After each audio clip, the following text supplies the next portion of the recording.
చుట్టుపక్కలే దోపిడీ దొంగలు పెరిగిపోతున్నారు. గతంలో మెడలో చైన్‌లు కాజేసేవారు. రైల్వే స్టేషన్‌లో, బస్ స్టాండ్‌లకు వెళ్తే చేతిలో ఉన్న సూట్ కేసులు ఎత్తుకెళ్ళిపోయేవారు.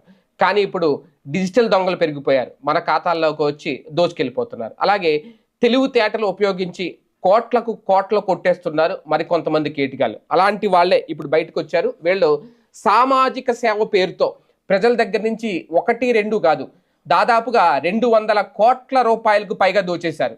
ఇది చెప్పుకుంటే చాలా పెద్ద స్టోరీ, చాలా విచిత్రంగా ఉంది. కాకపోతే ఏంటి అంటే గతంలో చాలా చైన్ లింక్ స్కీములు చూసాం. నువ్వు రూ. 100 కట్టు, ఇంకో ఇద్దరితో 100 కట్టించు, ఒక 10 మందితో కట్టిస్తే నీ రూ. 100 వచ్చేస్తుంది.